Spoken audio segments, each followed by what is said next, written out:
Hello दोस्तों, कैसे हैं आप सभी। मैं पुष्पेंद्र आपके अपने चैनल एग्जाम स्टेशन पर आप सभी का स्वागत करता हूं। चलो अब देखते हैं। आज ये उपसर्ग और प्रत्यय की तीसरी क्लास है। कल की जो क्लास थी उसमें दो क्वेश्चन मिस हो गए थे, क्वेश्चन नंबर 35 और क्वेश्चन नंबर 40 है। तो सबसे पहले उन दोनों क्वेश्चन को देख लेते हैं, क्वेश्चन 35 और क्वेश्चन 40 को। चलो और देखते हैं। क्वेश्चन नंबर 35 आपकी स्क्रीन में दिख रहा है। क्वेश्चन नंबर 35 क्या कह रहा है, देखिए।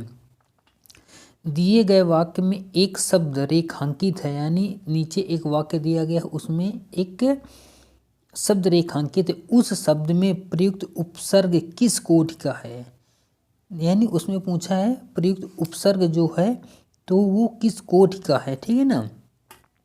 चिन्हित कीजिए। अब वो वाक्य दिया है, यानी वो शब्द दिए, जैसे विद्यालय का उप प्रधानाचार्य जिम्मेदार व्यक्ति होता है, यानी ये एक वाक्य दिया है। इसमें रेखांकित पद कौन है, उप प्रधानाचार्य। तो इसमें बताना है उप प्रधानाचार्य में कौन सा, यानी किस कोटि का उपसर्ग है। तो जैसे ए ऑप्शन दे रहा है तत्सम उपसर्ग, बी तद्भव उपसर्ग, विदेशज और देशज। देखो यहाँ पर तत्सम, तद्भव, विदेशज और देशज ये शब्द होते हैं। जैसे तत्सम शब्द हुए होते हैं जो संस्कृत के शब्द होते हैं, यानी तद्भव शब्द हुए होते हैं जो किसके शब्द होते हैं, हिंदी के शब्द होते हैं, ठीक है ना। तो यहाँ पर इसका राइट आंसर हो जाएगा उप प्रधानाचार्य में जिम्मेदार व्यक्ति होते हैं। यहाँ उप प्रधानाचार्य एक तत्सम उपसर्ग है। क्या है, तत्सम उपसर्ग, यानी इसका ए इज द राइट आंसर हो जाएगा। क्या, ए इज द राइट आंसर हो जाएगा, ठीक है ना। यानी ए इज द राइट आंसर होगा किसका, इस क्वेश्चन का, ठीक। अब चलते हैं क्वेश्चन नंबर 40 की ओर। क्वेश्चन नंबर 40 क्या कह रहा है, क्वेश्चन नंबर 40 से देखो। सुशिक्षित में उपसर्ग है, यहाँ पर एक शब्द दिया है, वो शब्द क्या है, सुशिक्षित है। ये पूछा है सुशिक्षित में सुशिक्षित में उपसर्ग है। तो यहाँ पर ए ऑप्शन दे रहा है पर, बी ऑप्शन दे रहा है सु, तीसरा दे रहा है उ और सी। तो यहाँ पर क्या हो जाएगा, सुशिक्षित में कौन सा उपसर्ग हो जाएगा, सु उपसर्ग हो जाएगा, यानी B is the right answer होगा उसका, यानी किसका, क्वेश्चन नंबर 40 का बी राइट आंसर हो जाएगा, ठीक है ना। क्वेश्चन नंबर देखते हैं 41। क्वेश्चन नंबर 41 क्या कह रहा है, 19 शब्द में उपसर्ग है, यानी 19 एक शब्द उसमें पूछा उपसर्ग है। कौन सा उपसर्ग है, ऑप्शन दे रहा है उत, उत, उन और उन, ठीक है ना। तो यहाँ पर 19 शब्द में उत उपसर्ग हो जाएगा। देखो यहाँ पर ता इसमें आधा, यहाँ पर ता पूरा, यहाँ पर न पूरा है और यहाँ पर न आधा है, ठीक है ना। तो यहाँ पर उत उपसर्ग हो जाएगा। क्या हो जाएगा, उत उपसर्ग हो जाएगा, ठीक है ना। तो 41 का कौन सा आंसर सही हो जाएगा, 41 का ए इज द राइट आंसर होगा, ठीक। क्वेश्चन नंबर चलते हैं 42 की ओर। क्वेश्चन नंबर 42 क्या कह रहा है, इसका कलर चेंज कर लेते हैं, ठीक है ना। क्वेश्चन नंबर 42 देखो, अभ्यागत शब्द में उपसर्ग है। क्वेश्चन नंबर 42 क्या कह रहा है, अभ्यागत शब्द में उपसर्ग है। यहाँ पर ए ऑप्शन दे रहा है अभि, बी आ, सी अभ्य और डी अम्भ, ठीक है ना। तो यहाँ पर अभ्यागत में अभि उपसर्ग हो जाएगा। क्या, अभि उपसर्ग हो जाएगा, यानी इसका ए इज द राइट आंसर होगा। क्वेश्चन नंबर देखते हैं 43। क्वेश्चन नंबर 43 क्या कह रहा है, निम्न में से कौन सा आ उपसर्ग से नहीं बना शब्द है, यानी ये चार जो शब्द दिए हैं कौन कौन से, अत्याचार, अध्यादेश, अपवाद और अनाथ, इनमें से अ उपसर्ग से कौन नहीं बना है, ठीक है ना। तो उसको बताना है कि अ उपसर्ग से कौन शब्द नहीं बना है, ठीक है ना। चलो देखते हैं, जैसे अत्याचार हो गया, अध्यादेश हो गया, अपवाद हो गया और अनाथ हो गया। अब यहाँ पर देखिए, ये देखो अत्याचार में क्या उपसर्ग है, अत्याचार में क्या उपसर्ग हो जाएगा, अत्याचार में अति उपसर्ग हो जाएगा। क्या हो जाएगा, अति उपसर्ग यहाँ पर हो जाएगा। और अध्यादेश की बात करें तो यहाँ पर क्या हो जाएगा, अध्यादेश में आदि उपसर्ग हो जाएगा, आदि उपसर्ग यहाँ पर हो जाएगा। अगर बात करते हैं अपवाद की, किसकी, अपवाद की, तो यहाँ पर क्या उपसर्ग हो जाएगा, अपवाद में अप उपसर्ग हो जाएगा। क्या हो जाएगा, अप उपसर्ग हो जाएगा। अब बचता है अनाथ। अनाथ में क्या उपसर्ग है, अनाथ में केवल आ उपसर्ग है, क्या उपसर्ग। अब यहाँ पर क्या क्वेश्चन पूछ रहा है, उपसर्ग से नहीं, उपसर्ग से नहीं बना है। तो यहाँ पर ये क्वेश्चन असिस्टेंट अकाउंटेंट भर्ती परीक्षा 22/11/2015 में प्रश्न पूछा गया है, ठीक है ना। अगर यहाँ पर ये नहीं को काट दिया जाएगा तब इसका आंसर डी सही हो जाएगा, नहीं फिर इसके एक से ज़्यादा आंसर हो रहे हैं, यानी ए, सी और बी सभी इसके आंसर हो जाएंगे, ठीक है ना। इस क्वेश्चन को याद रखिएगा। तो आप चलते हैं, क्वेश्चन नंबर 43 हो गया। अब क्वेश्चन नंबर 44 देखते हैं। क्वेश्चन नंबर 44 क्या कह रहा है। क्वेश्चन नंबर 44 कह रहा है कि निम्न में से कौन सा निहिस संकोच शब्द में प्रयुक्त संस्कृत उपसर्ग है, यानी निसंकोच शब्द में प्रयुक्त उपसर्ग है, संस्कृत उपसर्ग पूछ है, इसमें संस्कृत उपसर्ग है, यानी इस शब्द में प्रयुक्त संस्कृत उपसर्ग कौन सा है। निस है, निह स है और निह है और निह है, ठीक है ना। तो यहाँ पर क्या हो जाएगा, निसंकोच में निह उपसर्ग हो जाएगा, ठीक है ना, यानी इसका D is the right answer हो जाएगा, ठीक है ना। क्वेश्चन नंबर 44 का, ठीक है ना। क्वेश्चन नंबर देखते हैं 45। क्वेश्चन नंबर 45 क्या कह रहे हैं, परिभाषा में, यानी ये परिभाषा में कौन सा उपसर्ग है, ठीक, परिभाषा में उपसर्ग पूछा है, परिभाषा में कौन सा उपसर्ग है। तो यहाँ पर औ ये तो बिल्कुल भी नहीं होगा, अपि ये भी नहीं होगा, प्रा ये नहीं होगा, क्या होगा, परि, यानी परिभाषा में परि उपसर्ग होगा, ठीक है, यानी 45 का डी आंसर राइट होगा। क्वेश्चन नंबर 46 देखते हैं। क्वेश्चन नंबर 46 का क्या कह रहा है, बहिमुखी शब्द में कौन सा उपसर्ग है। यहाँ पर शब्द बहिमुखी, उसमें पूछा उपसर्ग क्या है, बहिर और बहिर, बहिस और बहि। यहाँ पर क्वेश्चन नंबर 46 देखिए, क्वेश्चन नंबर 46 में बहिर उपसर्ग हो जाए, क्या, बहिर, यानी ए इज द राइट आंसर होगा, ठीक है। ये यानी यहाँ पर जो लास्ट में र होगा वो र आधा र होगा, ठीक है ना। क्वेश्चन नंबर 46 का ए इज द राइट आंसर हो जाए। क्वेश्चन नंबर 48 देखते हैं। ये क्वेश्चन नंबर 48 है। क्वेश्चन नंबर 47, हाँ क्वेश्चन नंबर 47 है, यानी 46 का हो गया। क्वेश्चन नंबर 47 दे, रक्तिमा शब्द में कौन सा प्रत्यय लगा हुआ है, यानी रक्तिमा, यानी प्रत्यय कहाँ लगता है, प्रत्यय हमेशा बाद में लगता है, ठीक है ना। रक्तिमा शब्द में कौन सा प्रत्यय लगा हुआ है, माँ, अमा, इमा और ईमा, ठीक है ना। तो यहाँ पर रक्तिमा जो शब्द है, रक्तिमा शब्द में ईमा प्रत्यय हो जाएगा, ईमा, ईमा नहीं, ईमा नहीं, ईमा प्रत्यय, यानी सी इज द राइट आंसर होगा। क्वेश्चन नंबर देखते हैं 48। क्वेश्चन नंबर 48 क्या कह रहा है, मिलाप शब्द में कौन सा प्रत्यय लगा है, किसमें मिलाप शब्द में कौन सा प्रत्यय लगा है। तो यहाँ पर आप, पा, अनु और अन, तो यहाँ पर मिलाप शब्द में कौन सा प्रत्यय हो जाएगा, मी धन लाप, मिला पे, ठीक है ना। शब्द क्या है, मिलाप, यहाँ तो आप प्रत्यय हो जाएगा, क्या, आप प्रत्यय, यानी ए इज द राइट आंसर हो जाएगा, ठीक है ना। क्वेश्चन नंबर 49 देखते हैं। क्वेश्चन नंबर 49 क्या कह रहा है, देखो बंगाली शब्द में किस प्रत्यय का प्रयोग हुआ, शब्द है बंगाली, शब्द में किस प्रत्यय का प्रयोग हुआ है। तो यहाँ पर देखो ऑप्शन क्या क्या दे रहे हैं, ई, ली, आली और अली। तो यहाँ पर क्या हो जाएगा, बंगाल धन ई बराबर बंगाली, तो यहाँ पर ई प्रत्यय हो जाएगा, ठीक है ना, यानी इसका ए आंसर सही होगा।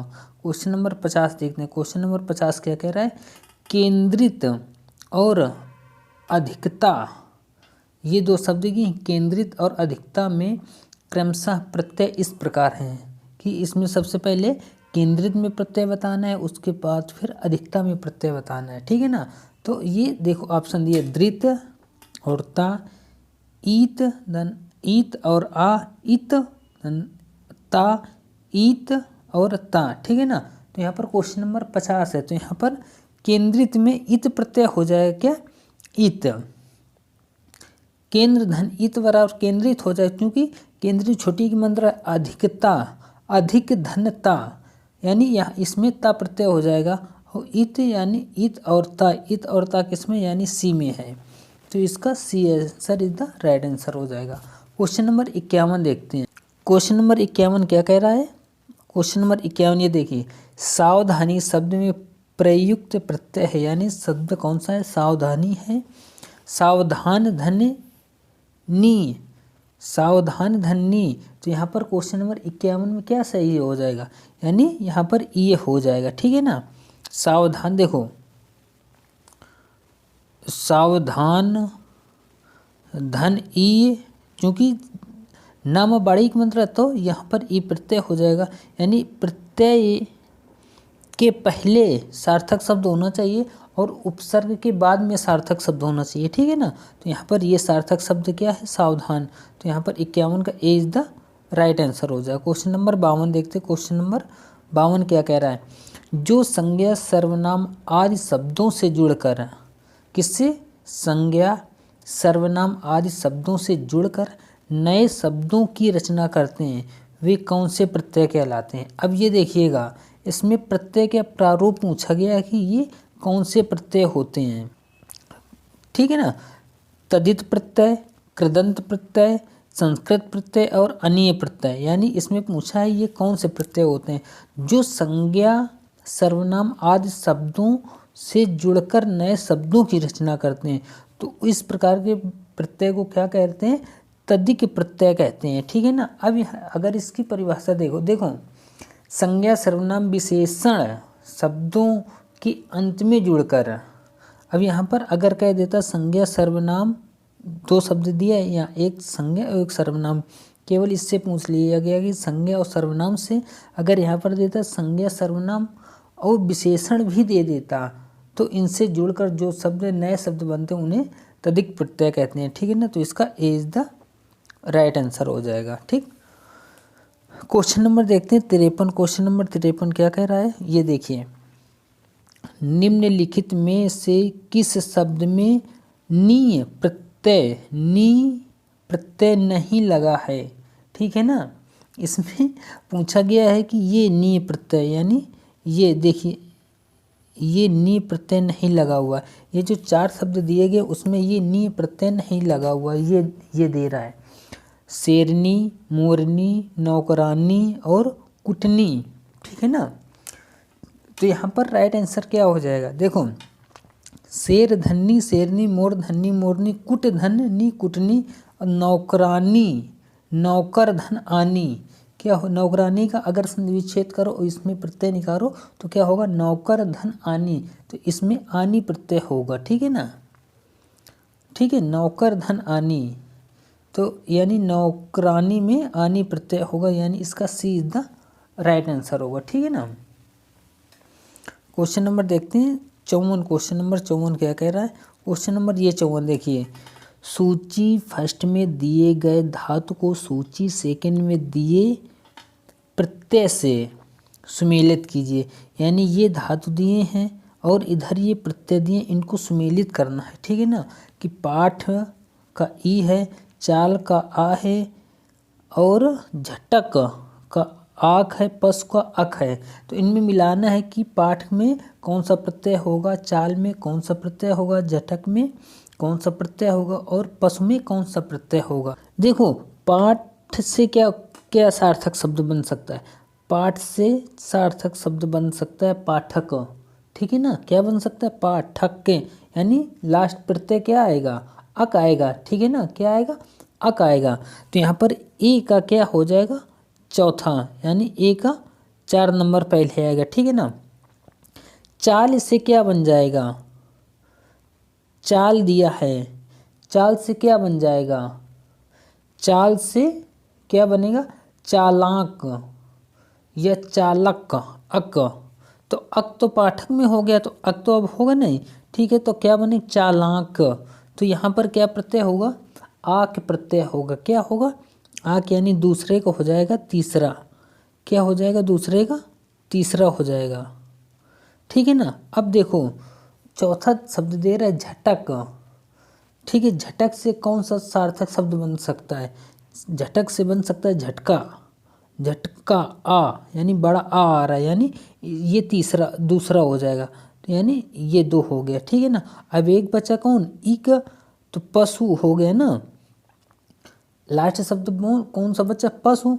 तो इस अगर पशु में इक प्रत्यय लगाओगे तो क्या बनेगा, तो पाशविक बनेगा। क्या बनेगा? पाशविक, यानी ए पहला फर्स्ट वाला सही। 4 3 2 1 किसमें है? 4 3 2 1, यानी B is the right answer होगा इसका, बी। ठीक है ना, 4 3 2 1 बी इज द इसका राइट आंसर होगा। ठीक है ना। अब देखते हैं क्वेश्चन नंबर 55 क्या कह रहा है। क्वेश्चन नंबर 55 ये देखिए, क्वेश्चन नंबर 55 में लिखा हुआ है निम्न में से ई प्रत्यय से निर्मित शब्द कौन सा नहीं है। यहाँ पर पूछा है शब्द नहीं है, यानी इस प्रत्यय से बना कौन सा शब्द नहीं है। जैसे मंडली हो गया, मंडल धन ई वाला मंडली, नगर धन ई नगरी, टोकरी नाली, ये देखो ये नगरी, नाली, टोकरी और मंडली, इससे कौन सा शब्द है, यानी जिसमें ई प्रत्यय नहीं है ऐसा कौन सा शब्द है। ठीक है ना। क्वेश्चन नंबर कौन सा है? देखो क्वेश्चन नंबर 55। ठीक है ना। अब 55 में मंडली, नगरी, टोकरी और नाली। ठीक है ना। तो इसमें कौन सा सही हो जाएगा? केवल ये है, तो यहाँ पर ये हो जाएगा क्वेश्चन नंबर बी सही हो जाएगा, यानी नगरीय। इसमें ई या प्रत्यय होगा। ठीक है ना। इसमें क्या प्रत्यय होगा? इसमें नगरीय में ई प्रत्यय से निर्मित नहीं है। ठीक है ना। इसमें ई या प्रत्यय होगा। क्या? इसमें अगर ये लगा देंगे तो इसमें नगरी में ये प्रत्यय होगा और ना कि ये प्रत्यय होगा। ठीक है ना। तो इसलिए इसका B is the right answer हो जाएगा। ठीक। क्वेश्चन नंबर 56 देखते हैं। क्वेश्चन नंबर 56 क्या कह रहा है? 56 धार्मिक में प्रत्यय है, शब्द दे रहा है धार्मिक, इसमें पूछा है प्रत्यय है। धार्मिक में प्रत्यय पूछा है का, इक, मिक और धर्म। ठीक है ना। तो धार्मिक में क्या प्रत्यय हो जाएगा? धार्मिक में प्रत्यय हो जाएगा इक प्रत्यय हो जाएगा। क्या? धार्मिक में इक प्रत्यय हो जाएगा। ठीक है ना। तो 56 का B is the right answer हो जाएगा। क्वेश्चन नंबर देखें 57। क्वेश्चन नंबर 57 क्या कह रहा है? क्वेश्चन नंबर 57 ये देखिए, निम्नलिखित में से किस शब्द में तदिक प्रत्यय का प्रयोग हुआ? मैंने अभी करवाया था तदिक प्रत्यय वाला। तदिक प्रत्यय किससे बनते हैं? संज्ञा सर्वनाम। केवल ये क्वेश्चन जो मैंने पहले करवाया था, क्वेश्चन नंबर शायद था 51 या 52 या 53 क्वेश्चन था, शायद 52 क्वेश्चन था। उसमें लिखा था जो संज्ञा सर्वनाम आप जिस शब्दों से बनते हैं उनको किस प्रत्यय के अंतर्गत रखा गया है। तो उसमें एक और शब्द था संज्ञा सर्वनाम विशेषण भी अगर जोड़ दिया जाए तो वो तदिक प्रत्यय होते हैं। ठीक है ना। अब इसमें देखिए संज्ञा सर्वनाम विशेषण इनमें कौन कौन से हैं, तो वही हो गया। देखो अब यहाँ पर देखो वार्षिक, वार्षिक में क्या संज्ञा है, सर्वनाम है या विशेषण है? इसमें क्या है? भिड़ंत, मिलाप और लड़ाई। तो यहाँ पर क्वेश्चन नंबर 57 का राइट आंसर हो जाएगा सी, क्या? लड़ाई। ठीक है ना। Question number 58। क्वेश्चन नंबर 58 क्या कह रहा है? बैठक शब्द में कौन सा प्रत्यय है? किसमें? बैठक शब्द में कौन सा प्रत्यय है? तो बैठक शब्द में बैठ धन का, यानी का यहाँ पर प्रत्यय हो जाएगा। ये सभी गलत हो जाएंगे। ठीक है ना। अक भी नहीं होगा और बैठ नहीं होगा और ना ही बैक होगी, केवल का प्रत्यय होगा, यानी किसमें? बैठक में, यानी D is the right answer हो जाएगा। क्वेश्चन नंबर 59 देखते हैं। क्वेश्चन नंबर 59 क्या कह रहा है? अंतिम में किस प्रत्यय का प्रयोग हुआ? किसमें? अंतिम में किस प्रत्यय का प्रयोग हुआ? आ का, मा का, इम का और तिम का। तो यहाँ पर अंतिम में इम प्रत्यय हो जाएगा, यानी सी इज द राइट आंसर होगा। क्वेश्चन नंबर 60 देखते हैं। क्वेश्चन नंबर 60 में क्या कह रहे हैं? सुहावना, लिखाई व छलिया में निहित प्रत्यय के लिए सही विकल्प का चयन कीजिए। यानी 3 शब्द इसमें दे रहा है। पहला है सुहावना, फिर लिखाई और फिर छलिया, यानी इन तीनों के प्रत्यय एक साथ पूछा है। निहित प्रत्यय के लिए सही विकल्प का चयन करो। ठीक है ना। तो यहाँ पर विकल्प क्या क्या दे रहा है? अवना, खाई और या, वना, आई और या, अवना, ई और या, आवना, आई और या, सुहावना, सुहावन। तो सुहावन, सुहावना यानी इसमें आवना प्रत्यय हो जाएगा। किसमें? क्वेश्चन नंबर 60 में सुहावना में सुहावना, सबसे पहले केवल सुहावना देखो, सुहावना में आवना प्रत्यय होगा। अब इसमें देखिए आवना प्रत्यय किसमें किसमें है, आवना प्रत्यय इसमें नहीं है, यानी ये आंसर कट जाएगा। ठीक है ना, यानी ये कट जाएगा। अब इसमें देखो वाना प्रत्यय ये कट जाएगा, सुहावना ये सही हो सकता है और आवना ये भी सही हो सकता है। अब इसमें देखो लिखाई, लिखाई में क्या प्रत्यय होगा? लिखाई, लिख धन आई, यानी आई प्रत्यय होगा। इसमें ई प्रत्यय, तो ये भी कट जाएगा। तो राइट आंसर हो जाएगा डी, यानी क्वेश्चन नंबर 60 का D is the right answer होगा। ठीक है ना, ये आज की तीसरी क्लास यहीं पर समाप्त होती है। और जो दूसरी क्लास की क्वेश्चन बचे हुए थे 35 और 40, वो मैंने इस क्लास में करवा दिया है। तो ये क्लास आप देख लीजिएगा। ठीक है, आप अगली क्लास में करेंगे जो अगले शेष क्वेश्चन रह गए हैं। ठीक है ना, शायद 20 या 25 क्वेश्चन रह गए, उनको अगली क्लास में करवा दिया जाए। ठीक है, जय हिंद जय भारत।